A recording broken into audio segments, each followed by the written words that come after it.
ሰላም ጤና ይስጥልኝ የኢትዮ ሞኒተር ተከታታዮች፣ ዛሬ አንድ ርዕሰ ጉዳይ ይዘንላችሁ ቀርበናል።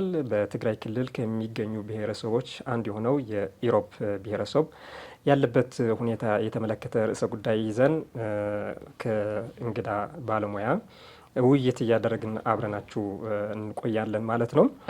እስከ መጨረሻ ፕሮግራማችን አብራችሁ እንድትቆዩ እየጋበዝን እንግዳችን የኢሮብ ብሔረሰብ ተወላጅ አቶ ፀሐዬ አለማ እዚህ ስቱዲዮ ጋብዘናችኋል። ስለዚህ አንዳንድ ነገሮች እያወራን ቆይታ እናደርጋለን። እንኳን ደህና መጡ። እንኳን ደህና ቆያችሁ።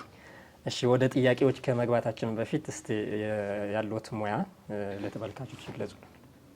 ዓለም አቀፍ ጥናትና ግንኙነት ግሎባል ስታዲስ ኤንድ ኢንተርናሽናል ሪሌሽን፣ እንዲሁም ደግሞ በፔዳጎጂ ኤንድ ሶሻል ኮሚኒኬሽን 2 ማስተርስ አለኝ።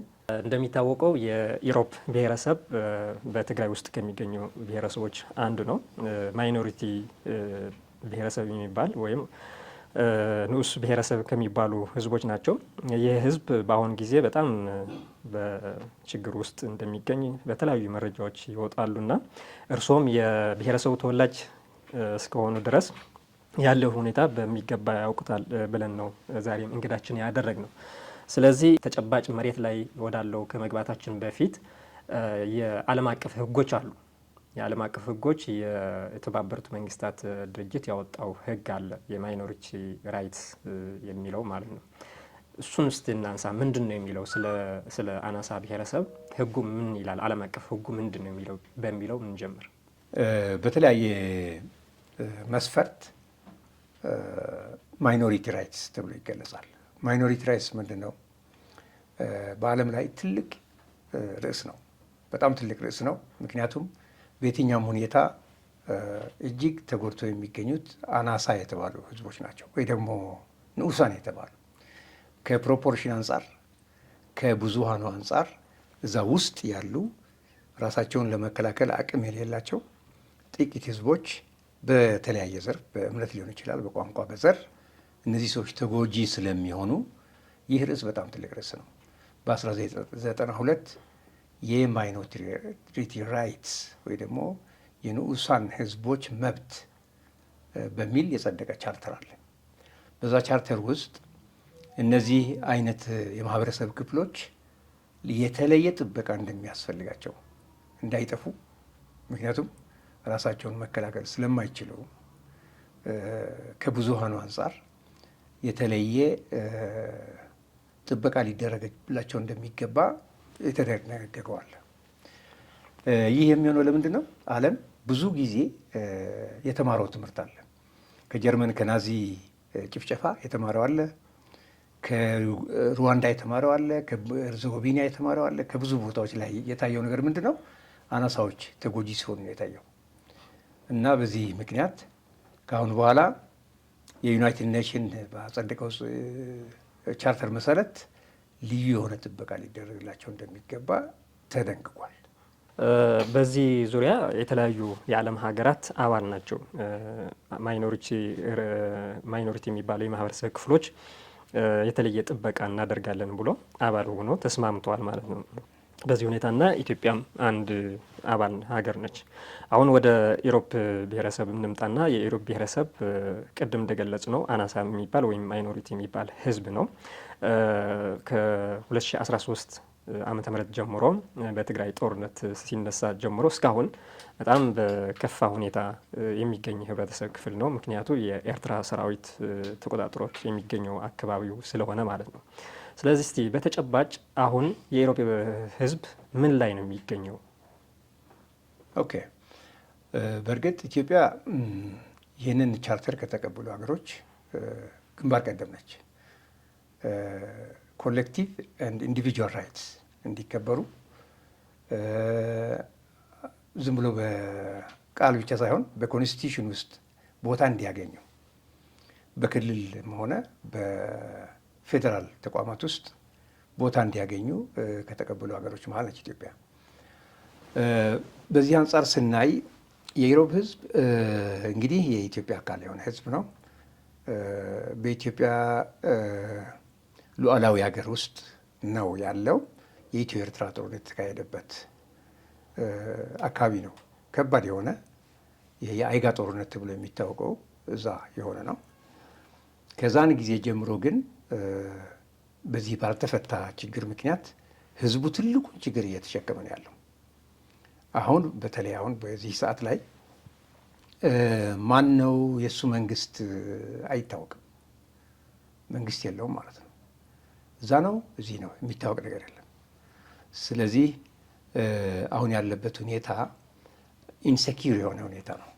በጣም ኢንሴኪር የሆነ ሁኔታ ውስጥ ነው ያለው ማለት ነው። ወደ ኤርትራ ነው ወደ ኢትዮጵያ ነው የሚታወቅ ነገር በሌለበት ማለት ነው። ስለዚህ ምን አይነት ሁኔታ ነው ያለው ብለህ ብትጠይቀኝ እጅግ የከፋ ሁኔታ ውስጥ ነው ያለው ማለት ነው። የመንቀሳቀስ ነፃነት የተገደበ ነው። አሁን በዛ በኩል 40% የሚሆን የኢሮብ ግዛት የኢትዮጵያ ግዛት ላይ የመንግስት ባጀት አይደርስም። በኤርትራ ሰራዊት ስር ነው ያለው እና አጠቃላይ የህዝቡ ሰላም የተረበሸ ነው ማለት ነው። ቅድም እንደገለጹት በጣም ከፍተኛ ችግር ላይ እንዳለ ነው የኢሮብ ህዝብ የሚገለጸው። መረጃዎቹ የሚወጡም እንደዛ ነው። በተለይ ወጣቱ በጣም ፍልሰት አለ፣ ስራ የለም። እንደተባለው የእንቅስቃሴው ሁኔታ በጣም የተገታ ነው። ትራንስፖርት እንደ ልብ የለም፣ ኤሌክትሪክ መብራት የለም፣ ሌሎች ችግሮችም እንደዛ የሰብአዊ እርዳታ ጨምሮ ማለት ነው። ስለዚህ በዚህ ሁኔታ ያለው ህብረተሰብ አሁን ወጣቱ እየተሰደደ ያለበት ሁኔታ ነው መረጃዎች የሚያሳዩት እና ከዚህ አንጻር ሲታይ የቅድም ያነሳ ነው የማይኖሪቲ ራይትስ እየተጣሰ ነው ብለን መውሰድ እንችላለን። ኦፍኮርስ ይሄ በጣም ግልጽ ነው።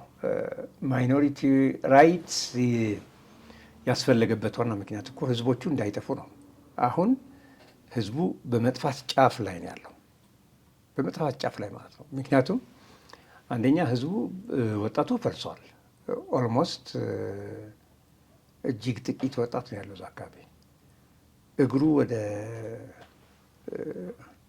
ወደ መራው ነው የሚሄደው ያለው ማለት ነው። በጣም ብዙ የሆነ ወጣት በዚህ በየመን በኩል ይሄዳል፣ በሊቢያ በኩል ይሄዳል፣ ወደ አፍሪካ ሀገሮች ይሄዳል እና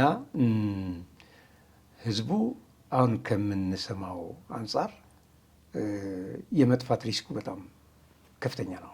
4 ዓመታት በፊት በትግራይ በተፈጠረው የጦርነት ምክንያት ነው። ምክንያቱም የኤርትራ ሰራዊት ከዛ በፊት የአልጀርስ ውል መስማማት ባይኖርም ግን የኢትዮጵያ ግዛት የወረረበት ሁኔታ አልነበረም። ከትግራይ ጦርነት ጋር ተያይዞ የኤርትራ ሰራዊት ወደ ትግራይ ገባ። ከዛ በኋላ የፕሪቶሪያ ስምምነት ቢፈረምም የኤርትራ ሰራዊት ከያዘው የትግራይ መሬት መውጣት አልቻለም። ለዛም ነው አሁን ህዝቡ በጣም በከፋ ሁኔታ የሚገኝበት ሁኔታ ይሄ ነው። ምክንያቱም እርዳታ ሊቀርብለት አልቻለም።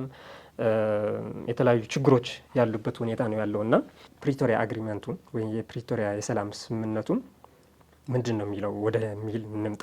ምክንያቱም ስምምነቱ ምንድን ነው የሚለው ከኢትዮጵያ መከላከያ ሰራዊት ውጪ ያለ ኃይል እንዲወጣ ነው የሚያስቀምጠው። ነገር ግን አሁንም የኤርትራ ሰራዊት በዛ ግዛት ውስጥ አለ፣ በትግራይ ግዛት ውስጥ በኢትዮጵያ ግዛት ውስጥ ነው ያለው እና ከዛ አንጻር ስትናንሰው እሱ አሁን ይሄ የፕሪቶሪያ አግሪመንት ኢሮብ ላይ ምንም ስራ አልጀመረም። የኤርትራ መንግስት ብዙ ጊዜ ስናይ አሁን በዛ በኩል በአክቲቪስቶቹ አንጻር ሰላም በጣም ስለ ሰላም ሲናገሩ ስለ ሰላም መናገራቸው ጥሩ ነው። አንዱ ክንፍ የኤርትራ አክቲቪስቶቹ መንግስትም ቢሆን አንዳንድ ጊዜ ስለ ሰላም ሲናገሩ እንሰማለን። በሌላ አንጻር ደግሞ የኢትዮጵያ ሉዓላዊነት አልተከበረም ያለ ከኢትዮጵያ ሰራዊት ውጭ ያሉ ከኢትዮጵያ ሉዓላዊ ግዛት እንዲወጡ ያዛል የፕሪቶሪያ አግሪመንት። ግን የኤርትራ ሰራዊት ይዞት በነበረው ቦታ ተቀምጧል። በአንድ በኩል ሉዓላዊነት አያከብርም፣ ለህዝብ ቅድሚያ አይሰጥም። በሌላ በኩል ደግሞ ሰላም ነው የምንፈልገው፣ እንዲያውም ያው እኛ በአልጀርስ ስምምነት የተወሰነልን ቦታ ነው የያዝነው ነው የሚሉት ያለው። የአልጀርስ ስምምነት ምንድን ነው ያደረገው? ሰማይ ላይ ነው የሆነ ቦታን ያመለክታል፣ ግን መሬት ላይ ወርዶ የተከለለ ግዛት የለም። ይሄ በሌለበት ሁኔታ አሁንም የተዳፈነ እሳት ነው ያለው ብዬ ነው የማስበው እኔ። ማለት ለጊዜው በሚመስል የኤርትራ ሰራዊት ህዝቡ ላይ እንደፈለገ አድርጎ ያው ቁጭ ብሎበታል ቦታው ላይ። መፍትሄ ግን አላገኘም እስካሁን። ስለዚህ አሁንም የተዳፈነ ሁኔታ ውስጥ ህዝቡ እየቀጠለ ነው ያለው። በዚህ ግን ተጎጂ ዞሮ ዞሮ ያ ማይኖሪቲ የምንለው ህዝብ ተጎጂ ነው። ቀስ ብሎ እየጠፋ ነው ማለት ነው። ቀስ ብሎ እየጠፋ ያለበት ሁኔታ አለ። የአልጀርስ ስምምነት አስቀምጠዋል። ቅድም እንደተባለው በእንትኑ ተቀምጧል፣ በካርታው ላይ ተቀምጧል። ወደ መሬት ወርዶ የተከለለ ነገር የለም። ያ አለመስማማት ተፈጠረ በዛን ወቅት ማለት ነው። አለመስማማቱ ምንድን ነው? ተነጋግረን ነው መሬት ላይ መከለል የሚገባን። ምክንያቱም አየር ላይ ወይም ካርታ ላይ ያለውን ያስቀመጠውን ስምምነት ወይም አግሪመንት የኢትዮጵያ ሉዓላዊ ግዛት ወደ ኤርትራ፣ የኤርትራ ሉዓላዊ ግዛት መሬትም ወደ ኢትዮጵያ ስለሚያስገባም እነዚህ በሚፈጸምበት ጊዜ ተነጋግረን ነው መፈጸም ያለብን በሚል ሳይስማማ 23-24 ዓመታት ሙሉ ቆየ። አሁን የትግራይ ጦርነት ሲጀመር የኤርትራ ሰራዊት ገባ። አሁን በአልጀርስ ስምምነት መሰረት የተሰጠኝን ግዛት ነው ያዝኩትኝ ብሎ ቁጭ ብሏል። እስካሁን ተናግሮ አያውቅም። የኤርትራ ሰራዊት ከግዛቴን ወይም ከሉዓላዊነትን ይውጣ ብሎ ተናግሮ አያውቅም የኢትዮጵያ መንግስት። ስለዚህ ስለተቀበለው ብለን መውሰድ እንችላለን። ማንስ ነው ሊያስወጣው የሚችለው ይህን ኃይል? ምክንያቱ ይህን ኃይል ካልወጣ የኢሮፕ ህዝብ ጠፊ ስለሆነ ማለት ነው። የዚህ ኃላፊነት ያለበት ፌዴራል መንግስት ነው። ፌዴራል መንግስት የሀገሪቱን ሉዓላዊነት ያስጠብቃል ይላል። የታወቀ ነገር ነው። ሄዶ ያው የህዝብ ግጭት ሊፈጠር ቢችልም እሱ ማይነር ነው የሚሆነው። ከላይ መጠየቅ ያለበት ይህ የዚህ ኃላፊነት የሚወስደው ደግሞ ፌዴራል መንግስት ነው። የኢትዮጵያ ፌዴራል መንግስት ደግሞ ስለዚህ ጉዳይ እስካሁን በእርግጥ ሲናገር አልሰማንም። መናገር አለበት ብዬ ነው የምለው እኔ። ቢያንስ መናገር አለበት ነው የምለው እኔ። ምክንያቱም ህዝብ ቅድሚያ ማግኘት አለበት። አንደኛ ይሄ ነገር ወደ መሬት ሲወርድ እዛ አካባቢ ያለ ህዝብ መጠየቅ አለበት አይደለም። ህዝቡ የመሬት ባለቤት ህዝብ ነው እንጂ በመሬቱ ላይ የሚወስንለት ሌላ መንግስት ወይ ደግሞ ሌላ አካል አይደለም ብዬ አስባለሁ። ህዝብ ነው መምረጥ ያለበት፣ መጠየቅ ያለበት። እዛ አካባቢ ያለ ህዝብ በታሪክ ያው ኤርትራ ሆነ አያውቅም። የኤርትራ በጣም ጥሩ ጎረቤት ነው። ያው ኤርትራ የኢትዮጵያ ግዛት አንድ አካባቢ በነበረበችበት ጊዜም ቢሆን እዛ አካባቢ ያለ ህዝብ በጣም በጥሩ ሁኔታ የሚኖር ህዝብ ነው በሰላም። ግን የትኛው ወደ ኤርትራ ጠቅላይ ግዛት፣ የትኛው ወደ ትግራይ ጠቅላይ ግዛት የሚለው በደንብ ነው የሚታወቁት። የሚታወቅ ነገር ነው ህዝቡ ቢጠየቅ። ስለዚህ በዚህ በኩል ላይ በዚህ ደረጃ መልስ መገኘት ያለበት ከመንግስት ነው። መንግስት ያው የሁሉ ህዝቦች መንግስት ነው አይደለ? የኢትዮጵያ መንግስት ነው። ስለዚህ ሉዓላዊነት ደግሞ የህዝብ ጥያቄ ነው። የህዝብ ጥያቄ ደግሞ ባይ ዲፎልት ያው የመንግስት ጥያቄ ነው ማለት ነው። መሬት አንድ ትልቅ ሆነ ትንሽ ሆነ አይደለም፣ የሉዓላዊነት ጉዳይ ነው። አሁን ምንድን ነው ህንድና ፓኪስታን በአንድ ተራራ ላይ ነው በጣም ብዙ ጊዜ ኮንፍሊክት ውስጥ የሚኖሩት። ሉዓላዊነት በጣም አስፈላጊ ጉዳይ ስለሆነ ነው። እዛ አካባቢ ህዝብ ስላለ ነው፣ ሰው ስላለ ነው። እና መንግስት መልስ መስጠት አለበት። በጣም የዘገየ ነው። እዛ አካባቢ ላለ ህዝብ ትኩረት መስጠት አለበት ብዬ አስባለሁ። ለዛም ነው በአንድ ወቅት የትግራይ ተወካዮች ተፈናቃዮች ከምዕራብ ትግራይም ከኢሮፕም ከሰሜን ትግራይ የተፈናቀሉ ተወካዮች አዲስ አበባ ተገኝተው ከጠቅላይ ሚኒስትር ዶክተር አብይ አህመድ ውይይት አድርጎ ነበረ፣ የምታስታውሱ ከሆነ ማለት ነው። በዛን ወቅት ጠቅላይ ሚኒስትር ዶክተር አብይ ሲመልሱም ከአልጀርስ ውል መሰረት ከሰጠው ውል መሰረት ከዛ ውጪ የያዘው መሬት ካለ ወይም ቦታ ካለ ኮሚቴ አቋቁመን ጥናት እናደርጋለን የሚል ምላሽ ሰጥቶ ነበር። ግን እስካሁን ምንም ነገር እንደሌለ ነው መረጃዎች የወጡ ነገር የሉም እስካሁን። በአጠቃላይ ግን ህዝቡ አሁንም ሁለት ላይ ነው ተከፍሎ ያለው።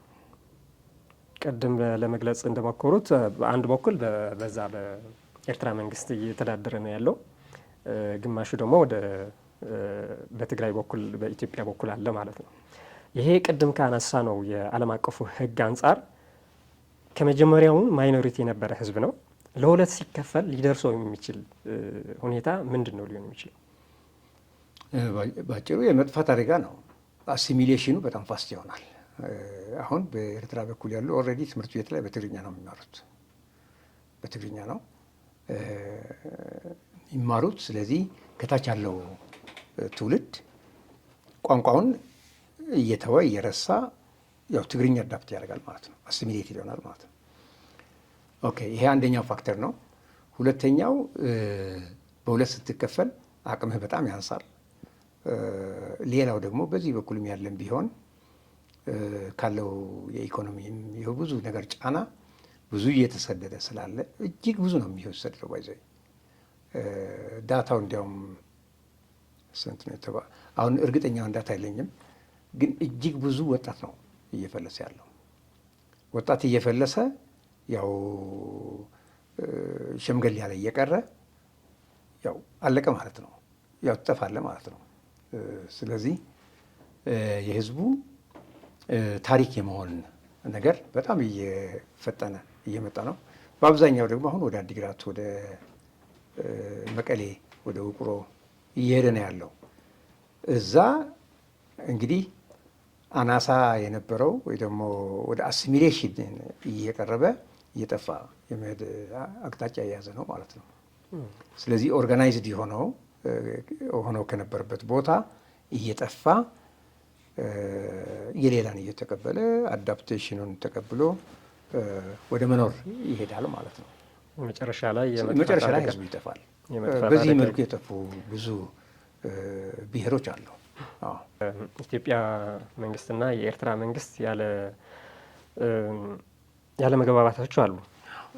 ብዙ ዓለም አቀፍ ሚዲያዎችም እየዘገቡት ያለበት ሁኔታ ነው ያለው እና በተለይ ከቀይ ባህር ጋር ተያይዞ ከአሰብ ጋር ተያይዞ ብዙ ነገሮች እየተባሉ ነው። ከቅርብ ጊዜ ጀምሮ የኤርትራ መንግስት ወይም የኤርትራ ሚዲያዎች የሚባሉት ከትግራይ ህዝብ ጋር የሰላም ሁኔታ ቅድም ለማንሳት ሞክሮ ነበረ። ሰላም ነው የምንፈልገው የሚል በጣም ፕሮፓጋንዳ እየተሰራ ያለበት ሁኔታ ነው ያለው። በአንጻሩ ደግሞ የትግራይ መሬት ወይም ደግሞ የኢትዮጵያ ሉዓላዊ ግዛት ደግሞ ወሮ ይዞታል። አሁን በቅርብ ጊዜ በበዓል ትንሣኤ በዓል ላይ ባድሜ ላይ የትንሣኤ በዓል አክብሯል። ባንድ አድርጎ ምናምን እንደ ኤርትራ ግዛት ተደርጎ ሲሰበክ የነበረበት ሁኔታ ነው ያለው። አሁን ሁለቱም እንዴት ሊሄዱ ይችላሉ? በአንድ በኩል ሰላም፣ በአንድ በኩል ደግሞ የሰው ሀገር መሬት ይዘህና በጉልበት ወረ፣ ሁለቱም እንዴት ማስኬድ ይቻላል? ወይም ፓራዶክስ አይፈጥሩም ወይ? አሁን ይህ አብሮ አይሄድም። በዚ የኢትዮጵያ ሉዓላዊ ግዛቶች ባድመም ሆነ ኢሮብ አካባቢ ያለው ችግር በእርግጥ የትግራይ ችግር ተደርጎ መወሰድ የለበትም። የኢትዮጵያ ችግር ነው። የኢትዮጵያ ሉዓላዊ ግዛት ነው። አሰብ ይገባናል ስትል መጀመሪያ እዚህ አካባቢ ያሉትንም ይገባናል ማለቱ የሚቀል ይመስለኛል። እኔ አሰብ ራቅ ይላል ማለት ነው። ከዛ ደግሞ ትንሽ ውስብስብ ነው እና አብሮ ሊሄድ አይችልም። ሰላም ስትል፣ ሁለተኛ ደግሞ የህዝቡን ሉዓላዊነት ሳታከብር ከህዝቡ ፍላጎት ውጭ በሆነ ሌላ ላይ ተጭነህ ሌላ ደግሞ ሰላም ስታውጅ አብሮ አይሄድም። የሚጋጭ ነገር ነው። ዞሮ ይሄ ነገር እየገፋ ሄዶ ኢትዮጵያና ኤርትራ የሆነ ችግር ላይ የሚገቡ ከሆነ ዞሮ አንደኛ ተጠቂ ደግሞ እነዛ አናሳ የተባሉ ሰዎች ናቸው። መጥፋታቸው በጣም ይፋጠናል። ተጨማሪ ችግር ነው የሚሆነው ማለት ነው።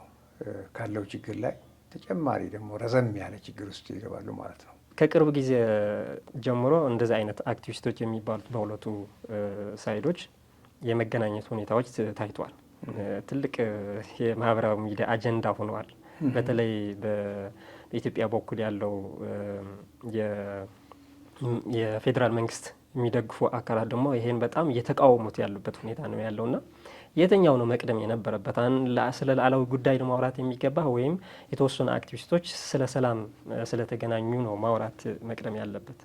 የኢትዮጵያ መንግስት ማለት የሆነ እርምጃ መውሰድ አለበት ብለናል ቅድም።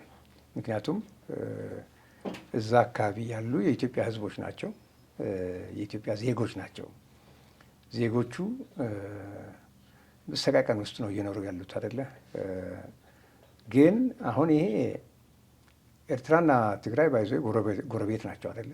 ሽመቻናና ኢሮብ እዛ አንድ ሰዓት ውስጥ ከአንድ ሰዓት ባነሰ ነው የምትገናኘው። እዛ ሁለት ግለሰቦች ምናምን ሁለት ሰዎች ቢገናኙ ክፋት የለውም ለእኔ ማለት። ግን አሁን ሰሞኑን አርዕስት የሆነው ነገር ግን ከዛ በላይ ነው። ሞር ፖለቲካል አክቲቪስቶች ናቸው። ስለዚህ ነገሩ ትክክል ነው ቅንብር ነው አላቅም እኔ። ምክንያቱም ብዙ የተነገረ ነገር የለም። ከዛ ከሁለቱ ሰዎች ሰላም ሲባባሉ ብቻ ነው የሰማነው ያየነው አይደለ? ግን የኢትዮጵያ መንግስት በመንግስት በኩል በትግራይም ሆነ በዚህ በኢትዮጵያ መንግስት ለዚህ ነገር እልባት ካልተሰጠ ቀጣይ ችግሮች ይሄን ከዚህ የባሱም ሊኖሩ እንደሚችሉ ያው ይገመታል። ሊኖሩ ይችላሉ።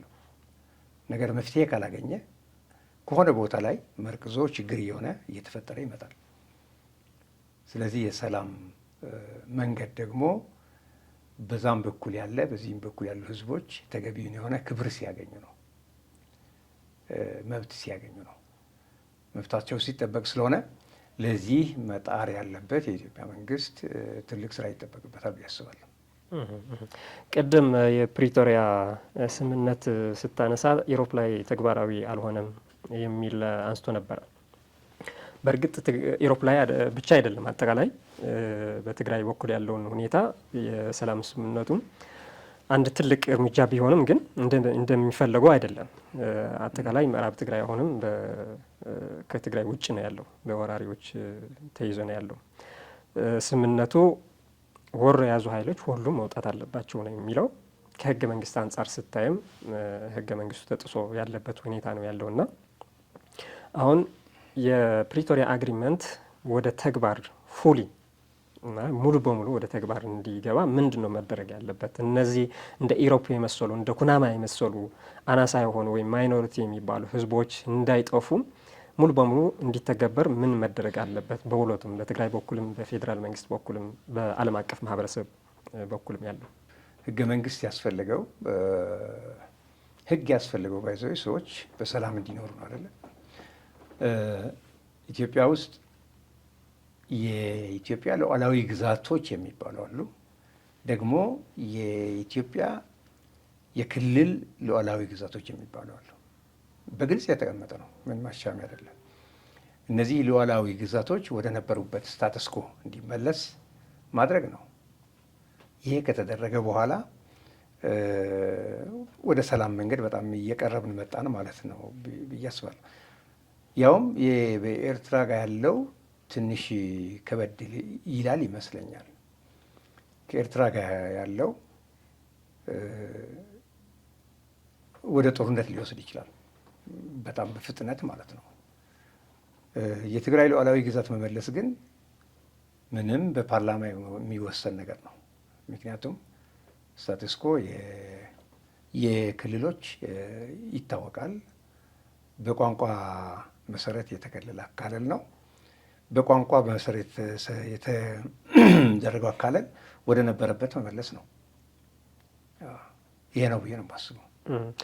ከኤርትራ ጋር ያለውን ወደ ጦርነት ሊወስድ የሚችልበት መንገድ አሁን እኮ የፌዴራል መንግስት ገና ጥሪ እንኳን አላደረገም እስካሁን 2 ዓመት ቢያደርግ ነው ከ6 ወር ሆኗል። ቢያደርግና አክት ቢያደርግ የሆነ ነገር ፕሬዲክት ማድረግ እንችላለን። ያው ጦርነት ሊነሳ ይችላል፣ ግን ሉዓላዊነትህ ላይ ጦርነትም ፈርተህ ሉዓላዊነት ጉዳይህን ዝም አትልም ማለት ነው። ከዚህ በፊት የወጣች ቪዲዮ ነበረች በጣም ሾክ ያደረገ ብዙ ሰው ሾክ ያደረገ የኢሮፕ ህዝብ ሰብስቦ ይህ መሬት የኤርትራ መሬት ነው፣ እናንተ ደግሞ የኤርትራ ህዝብ ናችሁ፣ አንፈልግም ካላችሁ ግን ለቃችሁ ነው መውጣት ያለባችሁ እንጂ እዚህ እየኖራችሁ ኢትዮጵያውያንን ልትሉ አትችሉም የሚል በጣም ሲዘዋወር ነበረ ቪዲዮ እና ያኛው በጣም የኢሮፕ ማይኖሪቲ ህዝብን ምን ያህል አደጋ ላይ እንዳለ የሚያሳይ ነበረ ቪዲዮ። ምናልባት አሁን ያለው ሁኔታ በዚህ ከቀጠለ ምን ሊፈጠር ይችላል? አሁን ካለው ሁኔታ በባሰ መንገድ ምን ሊፈጠር ይችላል በቀጣይ? ምክንያቱ ህዝቡ በሁለት ተከፍሏል። በጣም እየፈለሰ ነው ያለው፣ እየጠፋ ነው ያለው። እንደ አንድ ማህበረሰብ ማግኘት የሚገባውን ሶሻል ኢኮኖሚክ አክቲቪቲስ እያገኘ አይደለም። ስለዚህ በዚህ ከቀጠለ ምን ሊፈጠር ይችላል? አዎ ያቺ ቪዲዮ በጣም አነጋጋሪ ነበረች። ምንድን ነው እዛ ጋር የታየው? ያቺ ቪዲዮ በጣም አነጋጋሪ ነበረች። ምክንያቱም በግልጽ ነው የተነገረው። መሬቱ የእኛ ነው፣ ይሄ ሁሉ ዘመን የተዋጋ ነው፣ ለዚህ መሬት ስንል ነው፣ አልቀበልም ያለ ደግሞ መሄድ ይችላል አይነት ነው። ያው ለህዝቡ ምንም ግምት ያለ መስጠት በግልጽ አንድ ኃላፊ ከተባለ ሰው የታየበት ነው እና በዚህ በኩል ከቀጠለ ምንድን የሚሆነው መሰለ? አንደኛ ህዝቡ በስነ ልቦና በጣም ተጎድቷል፣ በራስ መተማመኑ ማለት ነው። ምክንያቱም ምንም የሚያግዘው አካል የለም። ስለዚህ ተቀብሎ ዝም ብሎ አዳምጦ መሄድ ነው ያለበት ነገር። መብቱን መጠየቅ አይችልም። ምርጫ አለኝ እኮ እዚህ መሬት ላይ እዚች ቤት ውስጥ እኮ ነው የኖርኩት ብሎ ራሱን መከላከል አይችልም። ስለዚህ ነገሮች በዚህ ከቀጠሉ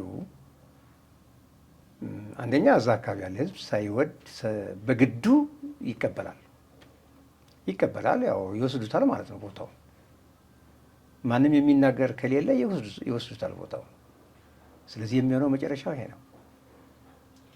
የሚከላከል አካል ከሌለ፣ የሚከላከል መንግስት ከሌለ ምን ታደርጋለህ? እዛ ያየኸው ህዝብ እኮ ተሰብስቦ የነበረው ህዝብ ጠመንጃ የለውም። ነጠላ የለበሱ የገጠር ሰዎች ናቸው። እነዛ ግን ጠመንጃ ነበራቸው። ትዕዛዝ ነበር እያስተላለፉላቸው የነበረው። ስለዚህ መጨረሻው እንደሚሆነው መጨረሻው ያው ሳይወዳቸው በግዳቸው ተቀብለው ይኖራሉ ማለት ነው። የአንድ ሉዓላዊ ግዛት በዋናነት የሚመለከተው የፌዴራል መንግስት ቢሆንም የትግራይ ጊዜያዊ አስተዳደርም በዚህ በኩል ብዙ ሲናገር አይታይም። ስለዚህ ሁለቱም አካላት የትግራይ ጊዜያዊ አስተዳደርም የፌዴራል መንግስትም ምንድን ነው ማለት ያለባቸው በዚህ ወቅት? የትግራይ ጊዜያዊ መንግስት ጥሪ ማቅረብ አለበት። ማድረግ የሚችለው ይሄንን ነው። የትግራይ ክልላዊ መንግስት ጥሪ ማቅረብ ለፌዴራል መንግስት ይህንን ሚናውን እንዲወጣ ጥሪ ማቅረብ ነው ያለበት። አሁን በትግራይ ከሚገኙ ብሔረሰቦች የኢሮፕም ኢቨን ኩናማም ምክንያቱ የኤርትራ ሰራዊት በኢሮፕ ብቻ ሳይሆን በሰሜን ምዕራብ ትግራይም ጭምር መሬት ይዞ ነው የሚገኘው። ስለዚህ በዛ በኩል ያሉት የኩናማ ብሔረሰብም እየጠፉ ያሉበት ሁኔታ ነው ያለው። በጦርነቱ ጊዜም በጣም ታርጌት ተደርጎ የነበሩ ብሔረሰቦች ናቸው።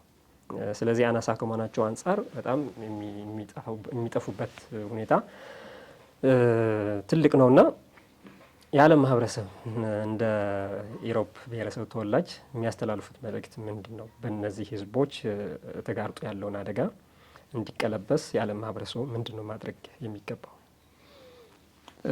እንዲያውም አይ ቲንክ የኩናማ ማህበረሰብ በጣም ተጎጂ ነው ከምሰማው አንጻር በጣም። ምክንያቱም ደግሞ እነሱ ከኛ በጣም ያነሱ ናቸው። እዛ በትግራይ ክልል ውስጥ የኩናማ ማህበረሰብ ፕሬዘንስ በጣም ትንሽ ነው። ያው እንደፈለጉ ነው ማለት ነው። ባድማ አካባቢ ነው አይደለ ኩናማ ያለው። ከዛ ቀጥሎ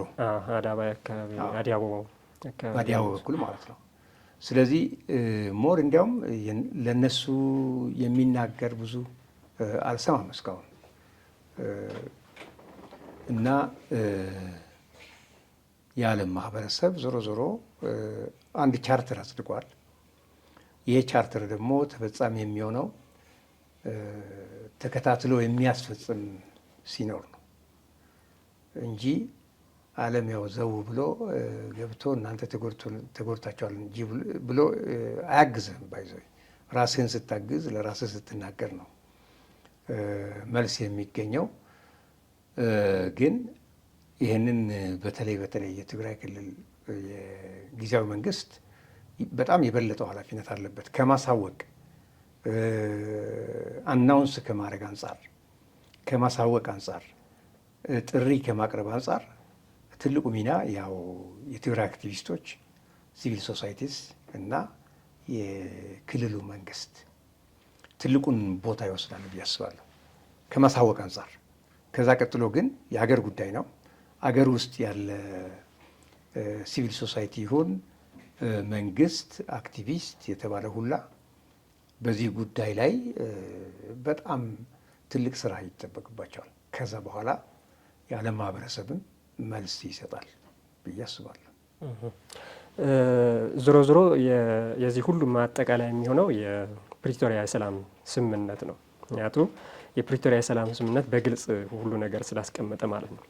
የኢትዮጵያ ሉዓላዊ ግዛት ይከበራል፣ በኢትዮጵያ ሉዓላዊ ግዛት ያሉ ኃይሎች ይወጣሉ ብሎ አስቀምጧል እና ይህን እንዲተገበር ደግሞ በዋናነት ኃላፊነት የሚወስደው የአፍሪካ ህብረት አሸማጋዩ ማለት ነው። ሌሎች ፓርትነርስ ቢኖሩም በዋናነት ኃላፊነት የወሰደው የአፍሪካ ህብረት ነው። ስለዚህ የፕሪቶሪያ ስምምነት ሙሉ በሙሉ ተተግብሮ የኤርትራ ሰራዊትም ከኢትዮጵያ ሉዓላዊ ግዛት እንዲወጣም፣ ሌሎች በትግራይ ውስጥ ያሉት ኃይሎችም በተመሳሳይ ፕሪቶሪያው ያስቀመጠው መሰረትና በህገ መንግስቱ መሰረት እንዲወጡ የአፍሪካ ህብረትስ ምንድን ነው ማድረግ የሚገባው? የአፍሪካ ህብረት በጣም ትልቁን ሚና መጫወት አለበት። ምክንያቱም አንደኛ ይሄ ፕሪቶሪያ አግሪመንት አደራዳሪ ነው። ይሄ በጣም ታሪካዊ የሆነ አንድ ላንድ ማርክ ነው ለአፍሪካ ህብረት። ምክንያቱም ብዙ ጊዜ እንዲህ አይነት የተዋጣ ስራ አልሰራም። ያው ጥሩ እርምጃ ነው በፕሪቶሪያ አግሪመንት የተወሰደው። ምክንያቱም እጅግ ብዙ ሰዎች ነበረ ሲያልቁ የነበረው። አሁን ይህንን ተከታትለው ማስፈጸም አለባቸው። የኤርትራ ጦር ይውጣ ሲባል፣ የትግራይ ሉዓላዊ ግዛት የሚመለስ ሲባል ለምንድን ነው? ከዛ በኋላ ኮንቴስት የሆኑ ነገሮች በሰላም በጠረጴዛ መመለስ አለባቸው ነው። ከዛ በኋላ ነገር ሁሉ ያቆማል ማለት አይደለም። ኤርትራም ጥያቄ ካላት በድርድር እንዲመለስ ኦልሬዲ የተጀመረ ነገር አለ። ሌላው በትግራይም ያለው ችግር ካለ ደግሞ በህገ መንግስቱ መሰረት መልስ እንዲያገኝ ሁኔታ ማመቻቸት ነው። ስለዚህ ለዚህ ተፈጻሚነት እስካልሰራ ድረስ የአፍሪካ ህብረት ችግር እየጨመረ እንጂ እየቀነሰ አይሄድም። አጋጣሚ ሆነው በዚህ ሪጅን የብዙ ሰዎችም እጅ አለ። የዩኤኢ እጅ አለ፣ የሳውዲ አረቢያ አለ፣ ኢጅፕት አለ። የነዚህ እጆች ቀላል አይደሉም። ስለዚህ የነዚህን እጆች በደንብ እንዳይገቡና የባሰ ውስብስብ እንዳይሆን የአፍሪካ ህብረት ሚና ትልቅ መሆን አለበት። ያው ለተፈጻሚነቱ መስራት አለባቸው ነው። በመጨረሻ የኢሮብ ብሔረሰብን ድምፅ ያስፈልገዋል እና በተለያዩ የዓለም ሀገራት የተደራጁ የኢሮብ ብሔረሰብን ድምፅ የሚሆኑ ሰዎች አሉ። በእርግጥ ከዚህ በፊት ብዙ የሰሩ አሉ፣ ግን ትንሽ የመቀዛቀዝ ሁኔታዎች ይታያሉና አጠቃላይ የኢሮብ ተወላጅ ይሁን ሌላም ማይኖሪቲ ራይትስ የሚያሳስበው አካል ድምፅ እንዲሆን የመጨረሻ መልእክት ያስተላልፉ። ኦኬ፣ አዎ ድምፅ መሆን አለባቸው። መቀዛቀዙ ለምንድን ነው? አቅም ማጣት ነው። ማይኖሪቲ ጥበቃ ያስፈልጋቸዋል የተባለው ለምንድን ነው? ማይኖሪቲ የምትሆነው አንድም በኢኮኖሚ ነው። በኢኮኖሚ የኢኮኖሚ ስትረንግዝ አሁን አይሁዶች አሉ። አይሁዶች አሁን ማይኖሪቲ ናቸው፣ ግን ስትሮንግ ናቸው። ለምን? ኢኮኖሚ ገንብቷል። ስለዚህ አሁን በኢሮብ ውስጥ እየታየ ያለ ነገር ምንድን ነው? ተመልካች የማጣት ነገር ለመቀዛቀዙ ምክንያት ነው ብዬ አስባለሁ። ግን በዚህ መሳነፍ አይገባም። ህዝቡ ችግሩን አውጥቶ መናገርና ማሳወቅ አለበት። ከዚህ በፊት ከ2 ዓመት በፊት የነበረው እንቅስቃሴ ተጠናክሮ መቀጠል አለበት ብዬ ነው የማስበው። በጣም አመሰግናለሁኝ። ምናልባት ሌላ ሀሳብ ከሌለ በዚህ ብንቋጭ ጥሩ ነው የሚመስለኝ። ኢትዮ ሞኒተር ቻናላችን በኢትዮ አፍሪካ ሚዲያ ኤንድ ኮሚኒኬሽን ስር የሚገኝ ኢትዮ ሞኒተር አማሪክ አለ፣ ኢትዮ ሞኒተር አረቢክ አለ። እነዚህ ላይክ፣ ሳብስክራይብ፣ ሼር እያደረጋችሁ የተለያዩ መረጃዎች ማግኘት ትችላላችሁ። የዛሬ ርዕሰ ጉዳያችን መግቢያችን ላይ እንደገለጽ ነው በትግራይ ክልል ውስጥ ከሚገኙ አናሳ ወይ ደግሞ ማይኖሪቲ የሚባሉ ብሔረሰቦች አንዱ የሆነው የኢሮብ ብሔረሰብ በአሁኑ ወቅት በጣም በከፋ ሁኔታ ወይም አደጋ ውስጥ እንደሚገኝ መረጃዎች ያሳያሉና በዚህ ዙሪያ የኢሮብ ብሔረሰብ ተወላጅ የሆኑት አቶ ፀሐይ አለማም እዚህ ስቱዲያችን ጋብዘን መረጃዎች ተለዋውጠናል። በቀጣይ እዚህ ያለበትን ሁኔታ መረጃዎች እየሰበሰቡ ወደ እናንተ የምናቀርብ ይሆናል። ከኛ ጋር ስለቆያችሁ በጣም እያመሰገን በቀጣይ በሌሎች ርዕሰ ጉዳዮች እስከምንገናኝ ሰላም፣ ደህና